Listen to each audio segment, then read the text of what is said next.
Yes.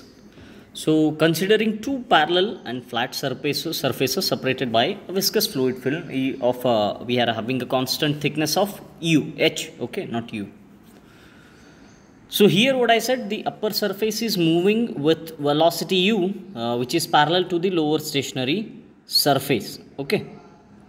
And considering zero slip or no slip condition, the velocity of fluid is linearly varies from 0 at the lower surface to u at the upper surface. Well, you can see we have the stationary surface AB and we have the stationary surface A dash B dash, and these are separated with the thickness h, and upper surface is moving with the velocity u and stationary surface is having the velocity of 0.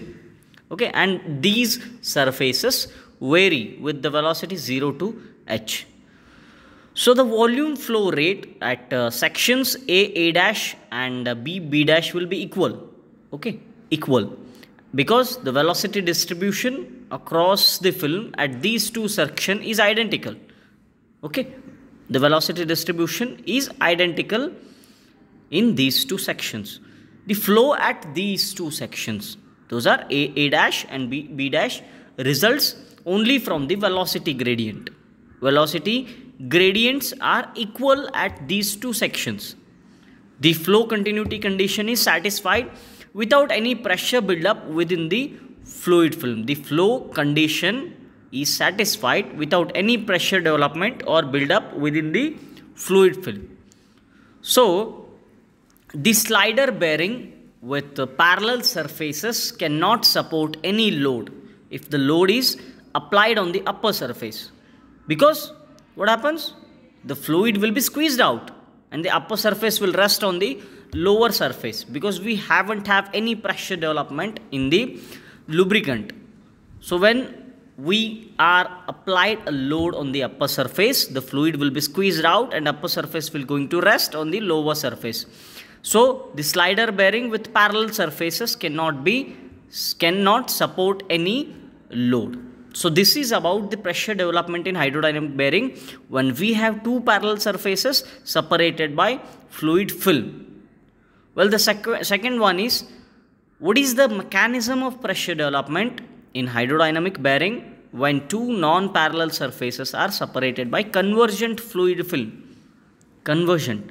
Well, I said we have a convergent fluid film, that is, it is going to form a wedge shaped zone.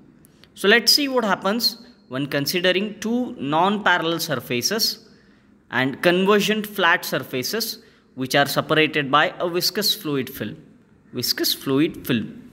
Well, same here, we have two surfaces. One is AB, that is stationary surface, which is actually not the parallel with the moving surface.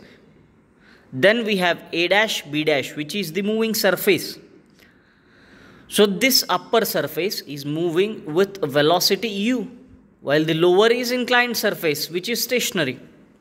So the volume flow rate at any section is proportional to the area of the velocity distribution diagram. Velocity distribution diagram. Well, you can see we have a velocity distribution or pressure distribution diagram, which is 0 at A and point B. At point A and point B, it is 0. But at the center, the pressure we are having is maximum. The volume flow rate at any section is proportional to the area of the velocity distribution diagram. If the velocity distribution at section A dash and B dash are linear, as shown in the dotted lines, okay, the velocity distribution at section A dash and B dash are linear. The volume flow rate of the fluid flowing in through A dash is greater actually than the volume flow rate of the fluid flowing out through the section B dash. Why? Because we are having low volumes, okay, because it is convergent. The volume which is flowing through the section A dash is greater than the volume which is flowing, or the volume flow rate of the fluids flowing out of the section B dash is lesser. Thus the flow continuity is not satisfied here. We aren't having the continuous flow. we are having one side we are having high flow, one side we are having low flow. The flow continuity equation or flow continuity is not satisfied here. So in order to satisfy the flow continuity, the velocity distribution at section A dash and B dash, which is shown by solid lines here, as the fluid flow rate at section A dash and B dash are same. Fluid flow rate at section A dash and B dash are same. The area of velocity distribution diagram at section A dash and B dash are same. Therefore, there will be pressure development, pressure build up in the fluid film until the flow continuity is satisfied. Flow continuity is satisfied. The pressure is maximum at some sections. E dash, where pressure gradient is 0, almost 0. E dash, pressure gradient is 0, but pressure is very high. Pressure gradient in the sense the change of pressure with changing displacement is equal to 0. So dP by dx equal to 0. The pressure induced flow, which is going to opposes the velocity, induces the flow at section A dash. The pressure induced flow assists or orders the velocity induced flow at section B dash. Thus, the two convergent and flat surfaces which are separated by a viscous fluid film can going to generate a positive pressure, and it is going to support a load if there is a relative velocity. Okay, so if I want to support a load, if I want to generate a positive pressure in the fluid film, I must use the convergent surfaces. Okay, convergent surfaces. So this mechanism of development of high pressure load supporting fluid film in a converging zone is known as hydrodynamic action or hydrodynamic lubrication also. Okay, so this is about mechanism of pressure development in hydrodynamic lubrication. Well, next comes is your Petrov equation for hydrodynamic journal bearings. So what is Petrov's equation? Why we use? In a simple sense, the phenomenon of hydrodynamic journal bearing, friction. What is the friction which is involved in the hydrodynamic journal bearing was firstly explained by Petrov in 1883, actually in 1883, which is explained by Petrov. So we need to study the Petrov equation for hydrodynamic journal bearing. Before starting that, we need to assume some assumptions in Petrov's equation. The first one is journal or shaft is concentric to the bearing. Concentric to the bearing. What is concentric in the sense? Eccentricity is equal to 0. The center of the journal and the center of the bearing is at the same point. And the second assumption is there is no eccentricity between the bearing and journal. Yes, that is the same thing. Then we have some conditions, and those are to be fulfilled for satisfying the Petrov's equations. And they are like the first one is the load is light. We having the light load. The second one is speed of rotation is very high. If we consider these conditions, we are going to satisfy the Petrov's equation. The second one is the speed of rotation is very high. Third one is projected area of the bearing is very large. Projected area of the bearing is large. Viscosity of the lubricant is high. So these are the matters, these are the things which matters to satisfy the equation, Petrov's equation. So let's go for the equation, that is by considering a journal bearing or a journal or a shaft which is rotating in a bearing as shown in the figure here. We have a journal, we have a bearing which is rotating clockwise with the speed of ns, and the bearing has a length of L, and we have a weight which is acting on the shaft W, and bearing has the radius of capital R and shaft has the radius of small r, and we have a clearance between the shaft and the bearing is C. So the annular space between the journal and the bearing is completely filled with a lubricating oil. So let's consider what I said. The W is the radial load on the journal, ns is the journal speed, revolution per second you can say, r is the journal radius, small r, capital R is the bearing radius, L is the bearing length, and you have to consider the absolute viscosity of the lubricant oil also in Newton second per mm square, that is mu. And C is the radial clearance between the journal, that is capital R minus small r. Then we need to define the bearing pressure or load per unit projected area, that is W by 2RL, where W is the load, R is the radius of the shaft, L is the length of the bearing, that is P, bearing pressure in Newton per mm square, where U is the surface velocity of the journal in mm per second, which is having the equation 2 pi r ns.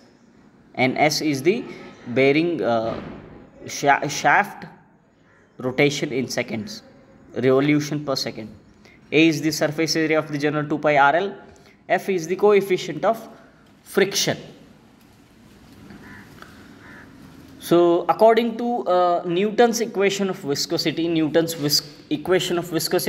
the tangential frictional force acting on the journal due to viscous drag is given by F is equal to mu A du by dy. Well, we can directly write du by dy is equal to U by C, right? U is the velocity of the moving surface and C is the clearance between the bearing and the shaft. So mu will keep the same. We have a area equation is equal to 2 pi rl, and U is equal to 2 pi r ns divided by C. Okay, well, we just replaced A and U. Okay, the frictional torque acting on journal due to drag is given by Tf equal to F into R, force into radius. Okay, that is the torque. So, but F, the equation of F is mu into 2 pi RL into 2 pi RNS divided by C. Well, if I substitute that in the torque equation, I am going to have the equation F into R, small r, the radius of the shaft.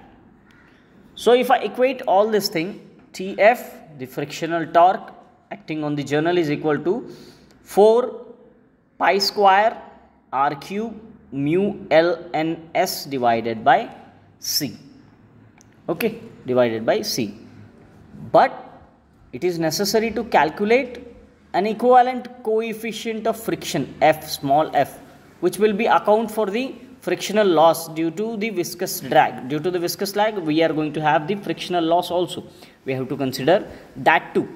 So the frictional torque acting on the journal is given by Tf equal to small f, that is the friction coefficient of friction F, into W, the load, into R, small r. But the equation of W is given by P into 2RL, 2 pi R, 2RPL. If I substitute the value of the equation of W here, I am going to have the final equation Tf equal to 2 small f P L R square. So here we have an equation of B and equation of C, which equates the same, the torque Tf. So if I equate the equations B and C, to FPL R square equal to 4 pi square R cube mu lns divided by C. So cancelling some things, finally I am going to have the coefficient of friction equation F equal to 2 pi square mu ns divided by P into R by C. Okay, so this is the coefficient of friction equation in hydrodynamic journal bearings, and this is called the Petrov's equation. Okay, Petrov's equation. And I already said you there is a dimensionless parameter mu ns by P and R by C. Those are okay. So this is the equation of, this is the Petrov's equation, and these mu ns by P and R by C are the dimensionless parameters. Okay. So we have some limitations also about the Petrov's equation, because Petrov's equation cannot be applicable when journal is eccentric to bearing. Journal is eccentric to bearing. And also Petrov's equation cannot be used when load is high or speed is low. Load is high. If I having the high load, Petrov's equation cannot be used, and if we are having very low speed, then we cannot use Petrov's equation. Okay, so this is about Petrov's equation. Next, let's see what is the, or what are the nomenclature of the hydrodynamic journal bearings. Well, you can see the figure here. The nomenclature of the hydrodynamic journal bearing is shown here. Well, R, I said the radius of the bearing in mm. Small r is the radius of the journal in mm. And the basic terminology used in hydrodynamic journal bearing are the radial clearance C, the small c, the clearance between the journal and bearing, eccentricity E, minimum oil thickness HO, eccentricity ratio epsilon, minimum oil film thickness ratio are the terminologies. Let's go one by one. Well, the first one is radial clearance. Well, I already said, see, it is the difference in the radii of the bearing and journal. Capital R by capital R minus small r. Second comes is eccentricity. Eccentricity is the distance between the centers of the bearing and journal in operating conditions. While in the operating conditions, the eccentricity must be 0. Then minimum oil film thickness HO. It is the oil film thickness along the line joining the centers of the journal and bearing. Oil film thickness HO. Next comes is eccentricity ratio. Eccentricity ratio is the ratio of eccentricity to radial clearance. That can be named as epsilon equal to E by small c. Eccentricity E and radial clearance C. That is the eccentricity ratio. So next comes is your minimum oil film thickness ratio. It is the ratio of minimum oil film thickness to radial clearance. Okay, minimum oil film thickness to HO divided by C. So these are the nomenclature of the hydrodynamic journal bearing. So next you have to study is the regimes of hydrodynamic lubrication. While we are studying the hydrodynamic lubrication process, so we must study what are the different regimes of the hydrodynamic lubrications. Well, we have three different types of regimes. First one is boundary lubrication, second one is mixed lubrication, and third one is hydrodynamic lubrication. Okay, so the plot of coefficient of friction versus the bearing characteristic number. Bearing characteristic number is the mu ns divided by p. I said these are the dimensionless numbers. For the hydrodynamic journal bearing is shown here. Okay, well, in the x-axis we have bearing characteristic number, and in y-axis we have coefficient of friction. By using these two, we will consider what are the regimes of the hydrodynamic lubrication. So here the curve is divided into three regions. Based on the division of the curve, the hydrodynamic lubrication is divided into three regions. One is boundary lubrication, or we can also call it as thin film lubrication. Second one is mixed lubrication. Third one is hydrodynamic lubrication,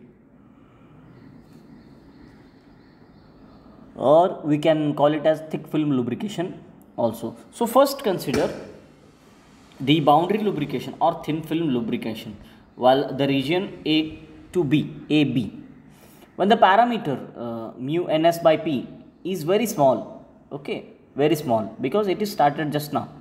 So the fluid film thickness is smaller than the combined heights of the asperities on the contacting surfaces. When we are having a contacting surface, we are having the asperities at the contacting surfaces. Okay, so when this number is small, the fluid film thickness is smaller than the combined heights of the asperities on the contacting surfaces. So the interlocking of the asperities takes place, and there is metal to metal contact between the contact. Why? Because the fluid film thickness is smaller than the asperities heights. So interlocking of the asperities takes place directly, and there is direct metal to metal contact. Here the gross seizure is also prevented the coating of the lubricant on the contacting surfaces. Okay, so this is called boundary lubrication, direct thin film lubrication. So in the boundary lubrication region, the coefficient of friction is depends on the oiliness of the lubricant, how oily here the lubricant is, then surface finish of the contacting surfaces, then material of the contacting surfaces.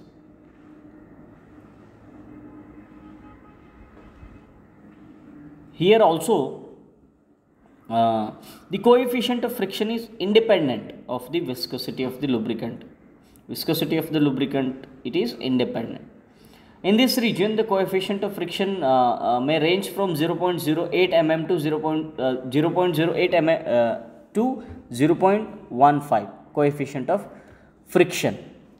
And the heavy load, the viscosity of lubricant or insufficient supply of lubricant lead to the boundary lubrication also. Okay, so this is about boundary lubrication. Well, the second regime is mixed lubrication. Mixed lubrication. In this region, the separation between the contacting surfaces is greater actually, but complete high pressure oil film separating the two surfaces is not formed. There is a gap between the surfaces, but it haven't even created the high pressure oil film which is going to separate the two surfaces, is not formed yet. So there may be localized areas or patches of the fluid film, but these do not cover the entire surface. If it is not cover the entire surface, that is called as mixed lubrication. In this region, the coefficient of friction may range from 0.02 to 0.08. So this is the transition phase. We can call it as a transition phase between the boundary lubrication and hydrodynamic lubrication. Well, the third one is hydrodynamic lubrication, where in this region or regime, the parameter mu ns by p is very large. The two surfaces are completely separated by high pressure fluid films. Okay, so here the fluid film thickness is larger than the combined heights of the asperities on the contacting surfaces. So there is absolutely no metal to metal contact, and this is called as hydrodynamic lubrication or thick film lubrication or full film lubrication, whatever you can call it as.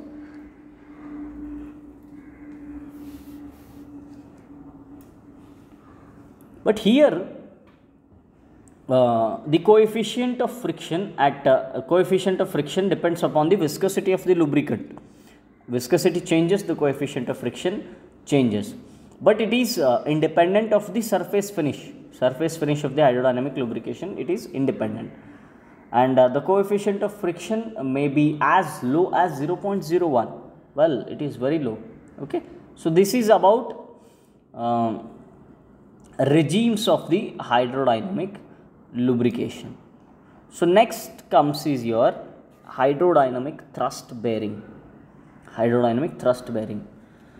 So when two non-parallel and convergent flat surfaces separated by a viscous fluid film and having relative motion between them can support a thrust load also.